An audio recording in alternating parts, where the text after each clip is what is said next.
আমার আল্লাহ বলেন আইয়ুব নবীর বাদশাহী দিলাম, আবার আমি দেশের ফকির বানাইলাম। আমার আইয়ুবরে অসুস্থতা দিলাম, একদিন দুই দিন নয় রে, 18 বছর আইয়ুবের শরীরে আর কিচ্ছু রইল না। কিন্তু আমার আইয়ুব একটা দিনের জন্য আমি আল্লাহরে ভুলে না। আমার আইয়ুবরে জানায় দাও, আমার আইয়ুব পরীক্ষায় ফার্স্ট ডিভিশনে পাস করছে, আমার আইয়ুব পরীক্ষায় পাস করছে, আর আইয়ুবরে কষ্ট দিব না, আইয়ুবরে কষ্ট দিব না। জিব্রাইল জানায় দাও আমার বন্ধু যেন তার পা দিয়া, তার পায়ের গোড়ালি দিয়া মাটিতে আঘাত করে। এই আইয়ুব নবীরে আমি আল্লাহ বাদশাহী দিছিলাম, বাদশাহী দিছিলাম। বাদশাহী ছিল আইয়ুব নবী, দেশের একজন বাদশা ছিল। আইয়ুব নবী রাজত্ব পাইয়া রাজত্ব চালায়, কিন্তু একটা সেকেন্ডের জন্য আমার মালিক আইয়ুব নবী ভুলে না। একদিন আমার আল্লাহ ফেরেশতাদেরকে লইয়া বলতেছিল, ফেরেশতারা রে দেখো না আমার আইয়ুবরে আমি কত বড় রাজত্ব দিছি, কিন্তু আইয়ুব একটা সেকেন্ডের জন্য আমি আল্লাহরে ভুলে না। আমার আইয়ুব আমারে ভুলে না। এই কথাটা শুনছে মিস্টার ইবলিসে, ইবলিসে শুনে ভালাইছে। আল্লাহ শোনার পরে আল্লাহরে কাউন্টার দিছে, আল্লাহ জানি সুখে থাকলে আপনারে ডাকবো, দুঃখে থাকলে আপনারে ডাকার সময় হইতো না। উনি তো রাজা বাদশা আরামে এসে থাকে, এই জন্য আপনারে খুব ডাকে, বেশি পাইছে তো শুকরিয়া আদায় করে। আল্লাহ বলেন ইবলিস তোর ধারণা ভুল, আমার আইয়ুব রাজত্ব পাই আমারে ডাকে এমনটা নয়, আমার আইয়ুবের রাজত্ব ছিনায়া নিল, আমি আল্লাহরে ভুলবে না। শয়তান না হইতে হইলে আপনি আমার একটা দায়িত্ব দালাই, আমি একটু পরীক্ষা করে দিকালাই, আপনি তো খুব প্রশংসা করতেছেন, তা আমি একটু দায়িত্ব নিতে চাই, দেখি আপনার আইয়ুব কতখান টিকা থাকতে পারে। আল্লাহ কয় তুই যেহেতু শ্বাস, তোর আমি ক্ষমতা দিলাম, দেখ আমার আইয়ুবরে আমার কাছ থেকে সরাইতে পারস কিনা। শুরু হয়ে গেল পরীক্ষা। কথা বল না, শুরুতেই বলছি পরীক্ষা ছাড়া কি জান্নাতে যেতে পারবে? নবীরা আল্লাহ পরীক্ষা দিয়ে ছাড়ছে, কেউ পরীক্ষার বাহিরে নয়। যেখানে নবীদের গুনাহ নাই সেখানে নবীদেরও পরীক্ষা হয়েছে। শয়তান দায়িত্ব নিছে, আল্লাহ আমার দায়িত্বটা দিয়া দেয়, আল্লাহ হয় দিলাম। শয়তান সর্বপ্রথম তার অ্যাকশন চালাইছে আইয়ুব নবীর ধন সম্পদের উপরে। আইয়ুব নবী ছিল বাদশা, ওনার প্রচুর ধন সম্পদ ছিল, বিশাল উটের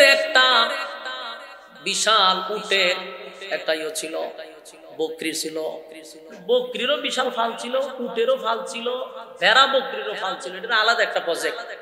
এরপরে ওনার ছিল বিশাল কৃষিক্ষেত্রের প্রজেক্ট ছিল।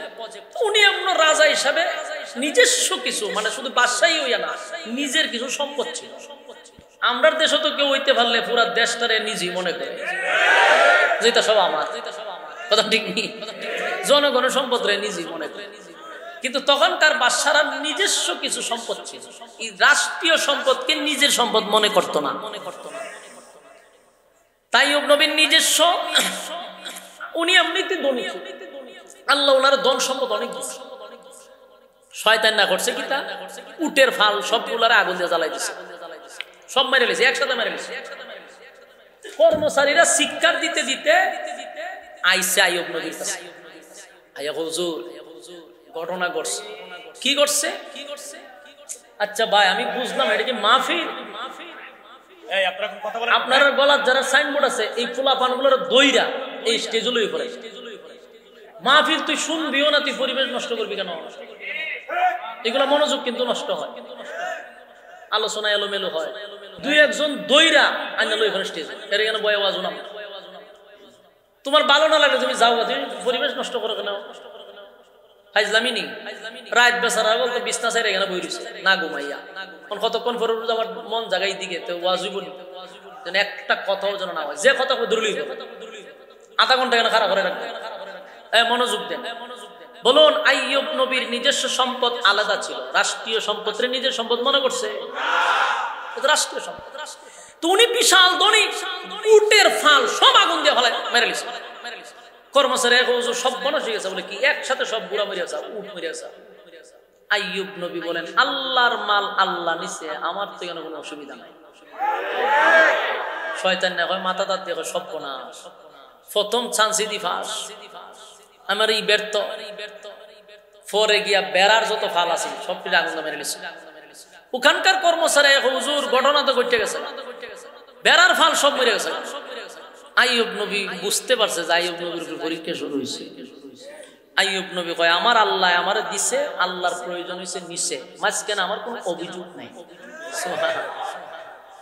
শয়তানের মেজাজ গেছে গরম হইয়া, সর্বনাশ, আমার যুদ্ধ করতে গিয়া তো দেখা যায় এখন আমি ফেল হব, আমি তো চেষ্টা চালাইতেছি।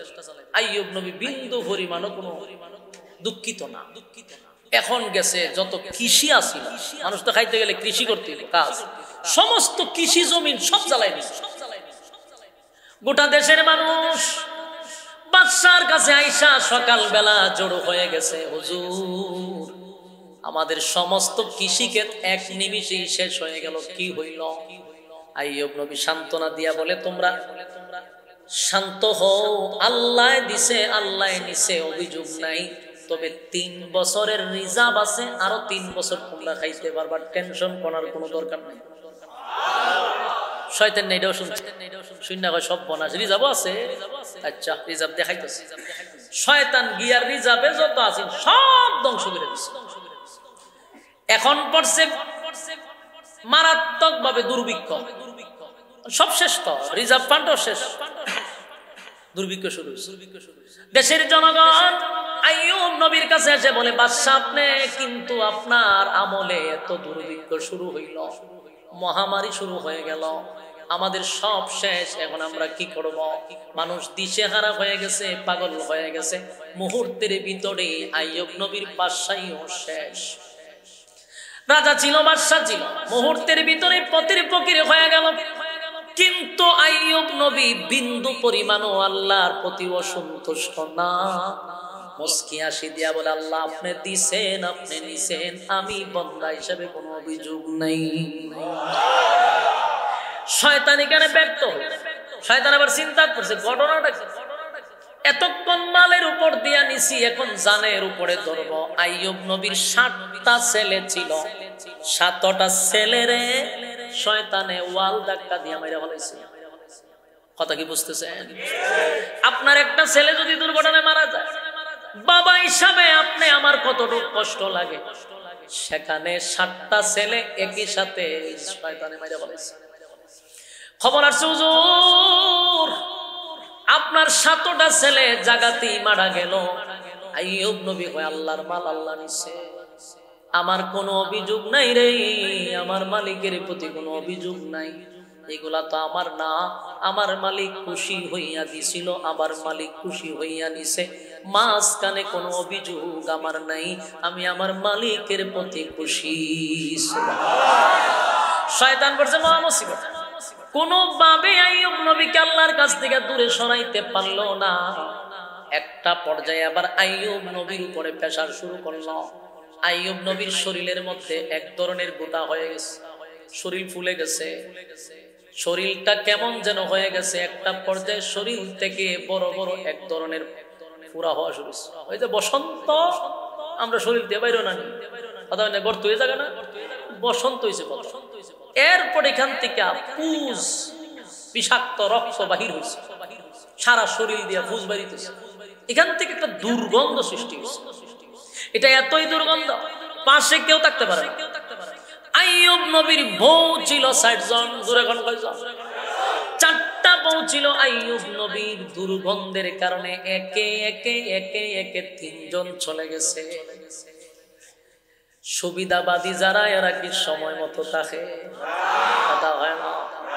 দুঃখের সময় নাই, সুখের সময় তারা আছে, এরা হইল সুবিধাবাদী। ঠিক আমার যুবক ভাইরা, 4টা বউ ছিল, কিন্তু 3টা বউ চলে গেল দুর্গন্ধের কারণে, কাছে থাকতে পারে না।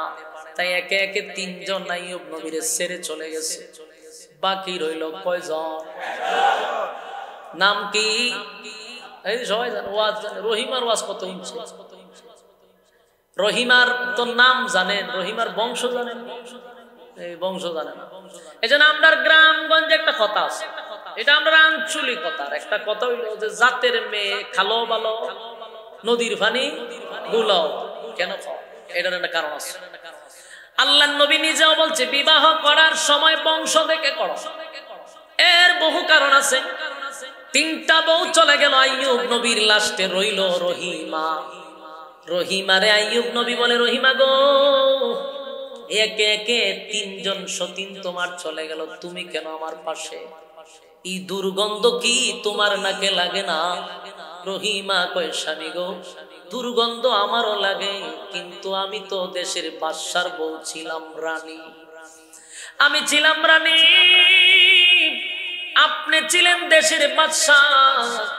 সুখের সময় আমি আপনার পাশে ছিলাম, দুঃখের সময় আপনাকে ছেড়ে যাব, এটা হতে পারে না। এত দুর্গন্ধ, কেউ আইয়ুব নবীর পাশে থাকতে চায় না রে। কিন্তু রহিমা আইয়ুব নবীর পাশে বসে বলে, প্রাণের স্বামী, বাকি জীবনটা আপনার খেদমত করে আমি কাটায়া দিতে চাই। এই রহিমার বংশ হলো ইউসুফ আলাইহিস সালাতু ওয়াস সালামের নাতনি। সুবহানাল্লাহ। উনি ইউসুফ নবীর ছেলের ঘরের মেয়ে ছিল, বুঝেননি? ওই যে বংশ, নবী বংশের মেয়ে। তাই তো রহিমা স্বামী ছেড়ে চলে যায় না। এই রহিমা ছিল তখনকার বিশ্ব সুন্দরী। সুবহানাল্লাহ বাড়ি দিয়া। কেন? আমরা দেশের মেয়েরা সুন্দর হইলে পড়েও তাদের একটা গ্রাম থাকে, স্বামীদের উপরে সুন্দর যে হে হইছে এটার একটা অত্যাচার স্বামীরে দেয়, বুঝায় যে আমি সুন্দর, এটার একটা অত্যাচার করে স্বামী। আর হেও চিন্তা করছে লাল চামড়া যাওই ফড়ুক, ঘুরায় গিয়ে হ্যাঁ নিচি বইয়ে দেয়, ঠিক আছে তুমি হোম মিনিস্টার, আমি তোমার কর্মচারী, অসুবিধা না, চালায়া যাও। নির্যাতনের মাত্রা বাড়ায়, হ্যাঁ চুপ করে শুনতে হয়, কারণ চামড়া তোমাকে লাল।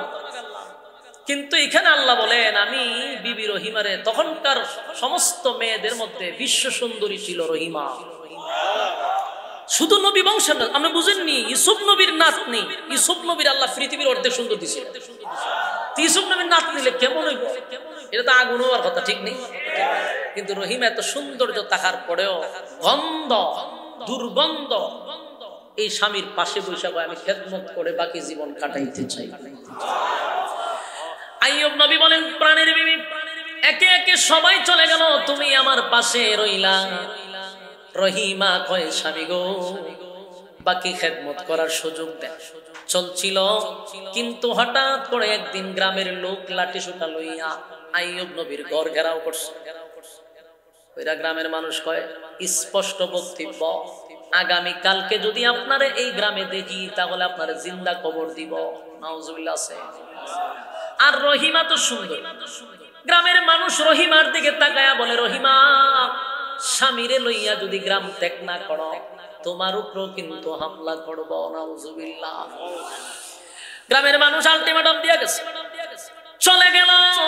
রহিমা সারা রাত ঘুমায় না, স্বামীর পাশে বৈশা চিন্তায় পড়ে গেছে, আমার স্বামীরে যদি জিন্দা কবর দিয়া দেয়, আমার ইজ্জতের উপরে যদি আঘাত পড়ে, বরদাস্ত করা যাবে না।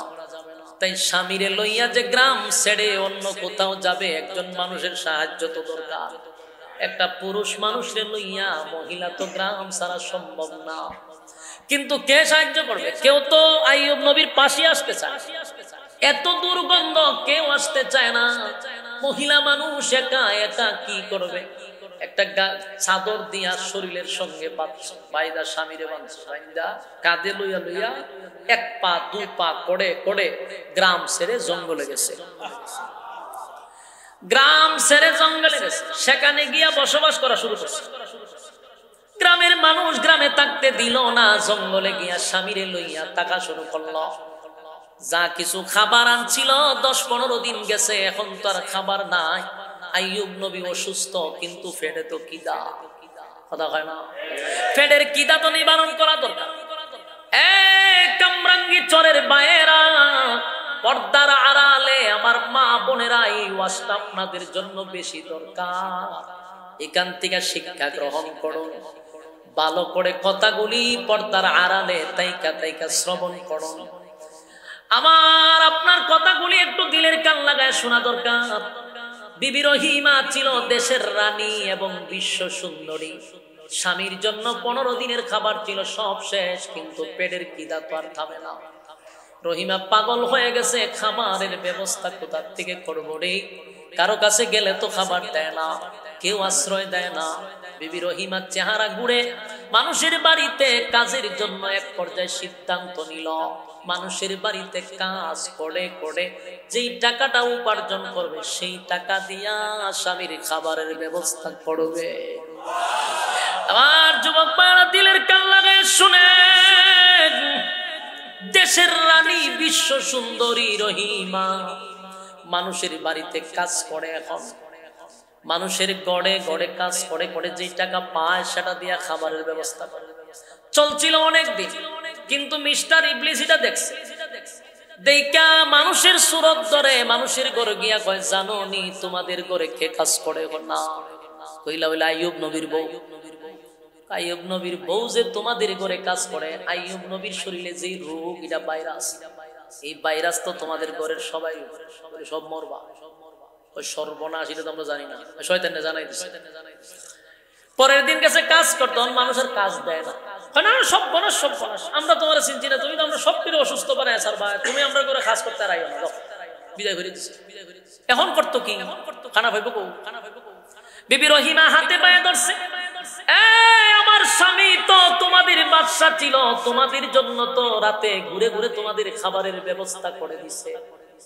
আজকে আমার স্বামী অসুস্থ, আমি দেশের রানী ছিলাম, তোমাদের ঘরে কাজ করে দুমুঠো খাবারের ব্যবস্থা করছি। আজকে আমারে বিদায় করে দিলে বলো না আমার স্বামীর খাবারের ব্যবস্থা কোথা থেকে করব? এবার কেউ কাজ দেয় না। বিবি রহিমা স্বামীর খেদমত করার জন্য পাশে বসে বসে চোখের পানি ছাড়ে, আর দেখে স্বামী কিধায় অস্থির হয়ে গেছে। একটা পর্যায়ে রহিমা কুড়াল হাতে লইয়া জঙ্গলে গিয়া লাকড়ি কাটা শুরু করলো, কাটুরিয়ার কাজ করতেছে। সেখানে লাকড়ি কেটে বাজারে বিক্রি করে রে, ওই টাকা দিয়া আইয়ুব নবীর জন্য দুমুঠো খাবারের ব্যবস্থা করে। চলছিল অনেক দিন, বছর চলে গেল। মিস্টার ইবলিস এটা দেখার পরে এটাও বরদাস্ত করতে পারলো না। বাজারে গিয়া মানুষের সুরত ধরে কয়ে, জানোনি কে তোমাদের কাছে লাকড়ি বিক্রি করে? উনি হলেন আইয়ুব নবীর বউ রহিমা। সে যে লাকড়ি তোমাদের কাছে বিক্রি করে, সারাদিন তাকে আইয়ুব নবীর কাছে, তার শরীরের রূপ ভাইরাস এই মহিলার শরীরে আছে, তোমাদের শরীরে ওটা পড়বে, তোমরা সব ধ্বংস করবে। মানুষ কয় সর্বনাশ, তাহলে তো এখান থেকে বাঁচা দরকার। পরের দিন থেকে আর রহিমার কাছ থেকে কেউ লাকড়িও নেয় না। অবস্থা এমন ভয়ানক হয়েছে, পেটের খিদা, খাবারের ব্যবস্থা করার কোনো সুযোগ নাই রে, কোনো সুযোগ নাই, কোনো সুযোগ নাই। রহিমা পাগল হয়ে গেছে, স্বামীর খিদা বরদাস্ত করতে পারে না, স্বামীর খিদা বরদাস্ত করতে পারলো না। কোথায় কেউ কাজ দেয় না, কোনো ব্যবসাও করতে পারলো না। এক পর্যায়ে তখনকার যুগে চুল বিক্রি, চুল, মাথার চুল, এগুলা জায়েজ ছিল, এখন জায়েজ। রহিমা বাধ্য হইয়া স্বামীর খিদা বরদাস্ত করতে না পেরে নিজের মাথার এক সাইডের চুল কেটে বিক্রি করে দিছে স্বামীর খাবারের জন্য। দুমুঠো খাবারের জন্য নিজের চুল বিক্রি করে মানুষ তোমার নিজের স্বামীরে খাবার খাওয়াইছে। এইভাবে গেল কয়েকদিন। শয়তান একদিন মানুষের সুরত ধরে আইয়ুব নবীর পাশে গিয়া বসছে। পয়সা হয়, আপনি নবী না? বলে হ। কি এর নবী আপনি? আপনার বৌদি চুরি ঘুরে আপনারা খাওয়া। চিন্তা করছেন শয়তান না? শয়তান না হয় আপনার নবী? বলে হ নবী তো।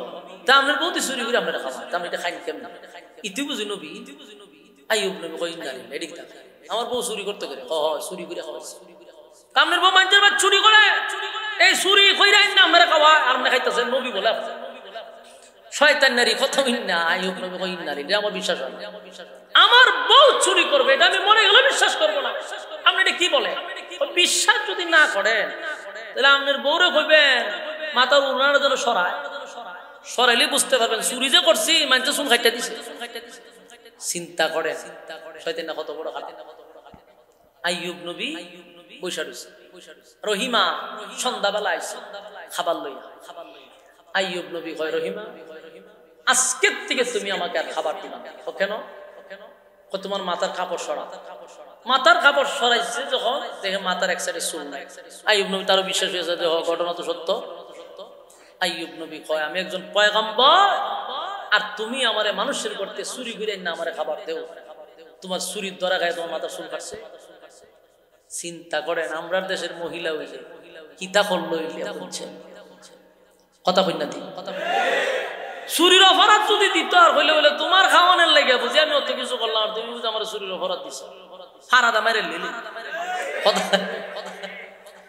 ফারা দিয়া কইলে যে বাকি জানখান আমি বাইকিরাম লিলে ফারা দিয়ে।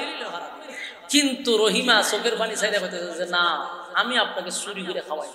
কিন্তু আইয়ুব নবী কয় সর্বনাশ, প্রমাণ মিলে গেছে। রহিমা চোখের পানি পড়ে। আইয়ুব নবী রাগান্বিত হইয়া বলে, আমি যদি সুস্থ হই তাহলে তোমার 100 বেতের আঘাত আমি দিব। আল্লাহর নামে কসম করে নিছি। আচ্ছা কোন চান 100 বেতের আঘাত দিলে আর বাঁচবনি? কথা বল না দি। আমরা দেশের মহিলা কিতা কইল রে 100 বেতের আঘাত যদি তুই সুস্থই আমার দেশ, আমি তো এমনি মরে যাবো গা। তার তোরে বাঁচাই রেখে কি তাম মাইরে লিল নিলে মাইরে লিল। আইয়ুব নবী বলেন, আমি সুস্থ হইলে 100 বেতের আঘাত দিব। কেন? তুমি আমার চুরির মাল খাওয়াইছো, আমি একজন পয়গম্বর। রহিমা চোখের পানি ছেড়ে দিয়া বলে, প্রাণের স্বামী গো, সুস্থ যেন আপনাকে আল্লাহ করে দেয়। সুস্থ হওয়ার পরে 100 বেতের আঘাতে যদি মারা যায়, আমার স্বামীর হাতে মারা গেলাম, আমার মনে কোনো দুঃখ নাই। রহিমা চোখের পানি ছেড়ে দিয়ে স্বামীর কাছ থেকে সরে গেল। আইয়ুব নবী ওয়াদা দিল, তুমি আমার কাছে আসবা না, দাঁড়ে আসবা না, তোমার কোনো খাবার আমি খাবো না। দৌড়াইয়া বিদায় করে দিল। রহিমা দূরে গিয়া চোখের পানি ছেড়ে কাঁদতেছিল। আল্লাহ রাব্বুল আলামিন বলেন, জিবরাইল রে, আমার রহিমা রে আমার বন্ধু বিদায় করে দিছে। জিবরাইল আইয়ুব নবীর পাশে এসে বসে কয়, এটা আমরা কি করছি? কি করলাম? আপনার রহিমা কোনোদিন চুরি করে নাই। আইয়ুব পয়গম্বর, বছরের পর বছর আপনি অসুস্থ, আপনার পেটের খিদা নিবারণ করার জন্য আপনার বিবি রহিমা দেশের বাদশার বউ হইয়া, বিশ্ব সুন্দরী হইয়া মানুষের বাড়িতে কাজ করে করে আপনাকে দুমুঠো খাবারের ব্যবস্থা করে দিছে। পাহাড় পর্বতের জঙ্গলে গিয়া লাকড়ি কেটে বাজারে বিক্রি করে আপনার খাবারের ব্যবস্থা করে দিছে নবী।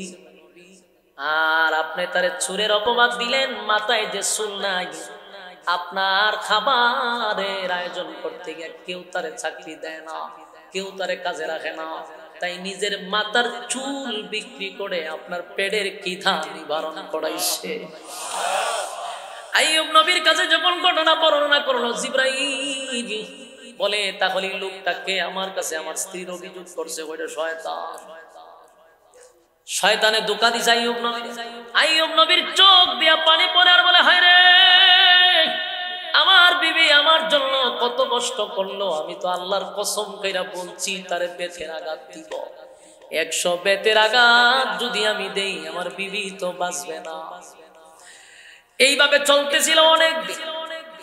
একদিন 2 দিন নয় রে, 18 বছর আইয়ুব নবীরে কিরা পোকায় কামড়াইছে। কিরা ফুক চিনেন? মানুষের যেই জায়গায় পছন্দ এখানে এই ফুকটা দূর থেকে দেখলে মনে হইতো এটা কিরা ফুকের একটা স্তূপের ভিতরে উনি ভইরা রইছে, শরীরের কিছু নাই, সব খাই দিছে। দুর্গন্ধে মানুষ কাছে আসতে পারে। একটা দিনের জন্য আইয়ুব নবী আল্লাহর প্রতি অসন্তুষ্ট না। একদিন আইয়ুব নবী হঠাৎ করে জিবরাইল পাশে আইছে, আয়া জিগা আপনি কেমন আছে? আচ্ছা কোন চেনিরম অসুস্থ আমরা হইলে কেউ যদি কেমন আছে, মেজাজটা কেমন করো, দেখোস না আমার সারা শরীর কিতা, আবার জিগাস লাঠি থাকলে লাঠিতে পারি মানুষ আমার শরীরের অবস্থা। আইয়ুব নবী বলেন, জিবরাইল কেন সালামের উত্তর দিলাম দেরি করে? শুনো, তুমি যখন আমারে সালাম দিছ, ঠিক তখন আমার মুখের ভিতরে আল্লাহর 2টা মেহমান তারা খানা খাইতেছিল। আমি যদি তোমার সালামের উত্তর দেই,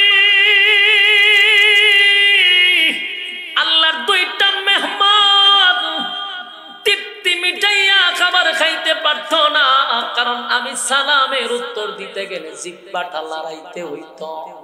জিহ্বা লড়াইতে গেলে এই দুইটা আল্লাহর মেহমান তারা খানা খাইতে পারতো না। তাই আমি কিছু সময় তাদেরকে দিলাম, তারা তৃপ্তি মতে আমার শরীরের গোশত তারা খাইছে। দুইটা পোকা যখন দেখলাম তৃপ্তি মিটায় খেয়ে তারা বাহির হয়ে গেছে, তখন আপনার সালামের উত্তর দিলাম। এমনি জিব্রাইল আশ্চর্য হয়ে গেল আর বলতেছে, আইয়ুব আপনার মনে কি অনেক কষ্ট? আইয়ুব নবী বলেন, জিব্রাইল আমার আল্লাহ 18 বছর পর্যন্ত এই পোকা দিয়া শরীর খাওয়াইতেছে, বিন্দু পরিমাণ আল্লাহর প্রতি আমি অসন্তুষ্ট না। আমার মালিক আমার শরীর দিছে, আমার মালিকের মাখলুকাত দিয়া খাওয়াইতেছে, বরং কোন পোকা যদি শরীর থেকে পড়ে যায় আইয়ুব নবী ধরে ধরে আমার শরীরে লাগায় কয় খায়া যা। যুবক ভাইরা আমার, আইয়ুব নবী বলেন, এ জিবরাইল আমার মনে কোনো কষ্ট নাই গো, আমার মনে কোনো কষ্ট নাই, তবে আমি একটা কষ্ট, আমার মালিক সারাটা শরীর যদি আমার খাওয়াইছে, খাওয়ার অসুবিধা নাই, কিন্তু আমার মালিকের নাম বলার মতো একটা মাধ্যম হলো জিহ্বা। আমার যখন পোকায় কামড়ায় আমি আমার মালিকের নাম জপি, এত মজা লাগে, এত মজা লাগে। আল্লাহর নাম যত জপি ততই তো আমার মজা লাগে। কিন্তু আশ্চর্যের বিষয় হলো আমার মালিক এবারে আল্লাহর মেহমান দিয়ে আমার জিহ্বার মধ্যে আক্রমণ শুরু করছে। জিবরাইল রে আমার আল্লাহরে বইল, আমার জিহ্বাটার যেন হেফাজত করে, সারা শরীর সব খেয়ে নেও, কোনো অসুবিধা নাই, কিন্তু আমার জিহ্বাটা যেন আমার মালিক হেফাজত করে, আমি যেন আমার মালিকের নাম নিতে পারি। জিহ্বাটা যদি পোকায় কামড়ায় আমি আমার মালিকের নামটা কি দিয়ে নিব? এখানে আমার কষ্ট, আর কোনো কষ্ট নাই। আল্লাহ বলে, জিবরাইল রে একদিন দুই দিন নয়, 18 বছর কিরায় কামড়াইলো আইয়ুব নবীরে, শরীরে কোনো গোশত নাই, সব জায়গায় ভিতরে ভিতরে পোকা, এত পোকা, এত দুর্গন্ধ। আল্লাহ বলেন, আমার আইয়ুব একটা দিনের জন্য আমি আল্লাহরে ভুলল না। আমার আল্লাহ বলেন, আইয়ুব নবীরে বাদশাহী দিলাম, আবার আমি দেশের ফকির বানাইলাম, আমার আইয়ুবরে অসুস্থতা দিলাম, একদিন দুই দিন নয় রে, 18 বছর আইয়ুবের শরীর আর কিচ্ছু রইল না। কিন্তু আমার আইয়ুব একটা দিনের জন্য আমি আল্লাহরে ভুলে না। আমার আইয়ুবরে জানায় দাও, আমার আইয়ুব পরীক্ষায় ফার্স্ট ডিভিশনে পাস করছে, আমার আইয়ুব পরীক্ষায় পাস করছে, আর আইয়ুবরে কষ্ট দিব না, আইয়ুবরে কষ্ট দিব না। জিবরাইল জানায় দাও আমার বন্ধু যেন তার পা দিয়া, তার পায়ের গোড়ালি দিয়া মাটিতে আঘাত করে। জিবরাইল বলেন, আইয়ুব পয়গম্বর আপনার পায়ের গোড়ালি দিয়া আপনি মাটির মধ্যে আঘাত করেন, আল্লাহ আপনার শিফা দান করবে। এমনি তাকায় দেখে আইয়ুব নবীর চোখ দিয়া পানি পড়ে। আইয়ুব নবী কাঁদতেছিল। জিবরাইল বলেন, আইয়ুব এখন তো মালিক বলছে তোমারে সুস্থ করে দিবে, এটা আল্লাহর সিস্টেম, তুমি আঘাত করতে হবে, আল্লাহর সিস্টেম এটা, তুমি মাটিতে আঘাত করো। আইয়ুব নবীর কান্না দেখে জিবরাইল বলে, আইয়ুব রে এটা তো বড় বেশি কষ্টের কোনো কথা না। আইয়ুব নবী বলে, আমি কেন কান্দি জানেন? 18 বছর আমারে পোকায় কামড়াইলো, কোনদিন আমার চোখ দিয়া পানি আসে নাই, কোনদিন আমি কান্দি নাই, কিন্তু আজকে আমি চোখের পানি আটকায় রাখতে পারলাম না। আমার মালিক আমারে অর্ডার করছে আমি যেন পা দিয়া মাটিতে আঘাত করি। হাই রে জিবরাইল তাকায়া দেখ আমার পা নাই। আমার যুবক ভাইরা দিলের কান লাগায়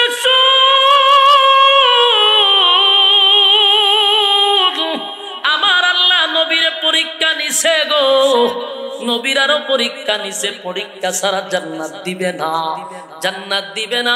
এ যুবক ভাইরা কত গুনাহ আমরা করি রে, গুনাহের পিএইচডি করে বসে আছি, একবারও আল্লাহর প্রতি ভয় নাই, পরকালের ভয় নাই, জান্নাতের কোনো আশা নাই। পয়গম্বর হইয়াও 18 বছর আল্লাহ এই পরিমাণ কষ্টে রাখছে, একটা দিনের জন্য আমার মালিক আল্লাহর প্রতি অসন্তুষ্ট না। যুবক ভাইরা আমার, এবার আসুন, জিব্রাইল তাকায়া দেখে পায়ের গোড়ালি নাই, পোকায় খাইয়া সব শেষ করে দিছে। এবার জিব্রাইল কয়, আইয়ুব রে, আমি দেখছি তোমার পায়ের গোড়ালি নাই, ঠিক আছে, পাটা শুধু একটু লাড়া দাও। আল্লাহর সিস্টেম তো সিস্টেমই, পাটা লাড়া দাও। পা লাড়া দেওয়ার সাথে সাথে পায়ের গোড়ালির থেকে পানি বাহির হওয়া শুরু হয়েছে। সেই পানি আইয়ুব নবীরে পান করানো হয়েছে। যেই মাত্র পানিটা পান করছে রে, শরীরের পোকাগুলি শরীর থেকে বাহির হইয়া দৌড়ানো শুরু করছে। একটা পোকাও শরীরে নাই, কিন্তু শরীরে কিছু নাই, সব ধ্বংস করে দিছে পোকায়। এবার আইয়ুব নবীকে ওই পানির মধ্যে জিব্রাইল গোসল করায়া দিল। যেই মাত্র ডুব দিছে, পানির থেকে ওইটা দাঁড়ায়া দেহে আগের থেকে 3 গুণ সৌন্দর্য বেড়ে গেছে। একটা জবান বন্ধ রাখবেন না, আল্লাহু আকবার। ইমানের আওয়াজ দিয়া বল আল্লাহু আকবার। ইমানের আওয়াজ দিয়া বল আল্লাহু আকবার। আমার আল্লাহর কত মায়া। আইয়ুব নবীরে 18 বছর পরীক্ষা করলো রে। 18 বছর পরীক্ষা করার পরে এত সুন্দর সুটাম দেহের অধিকারী আল্লাহ বানায়া দিল, আগের থেকে সৌন্দর্য 3 গুণ বাড়ছে। হযরত আইয়ুব নবী তাকায়া দেখে শরীরে ছোট্ট তিল পরিমাণ কোন ধরনের কোন স্পট নাই, একেবারে লেভেল, আগের চেয়েও সৌন্দর্য বাড়ছে। অন্যদিকে রহিমা সন্ধ্যাবেলায় আবার স্বামীর খোঁজ নেওয়ার জন্য আসছে। আয়েশা দেখে এত সুন্দর সুঠাম দেহের অধিকারী একজন পুরুষ দাঁড়ায় আছে। রহিমা একটা চিৎকার মারছে। রহিমার মনে মনে কোনো বেগানা নারী মনে হয়, বেগানা পুরুষ দাঁড়ায় আছে রে।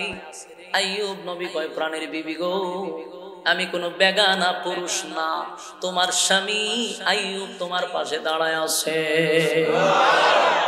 রহিমার সহ্য হয়, প্রাণের স্বামী,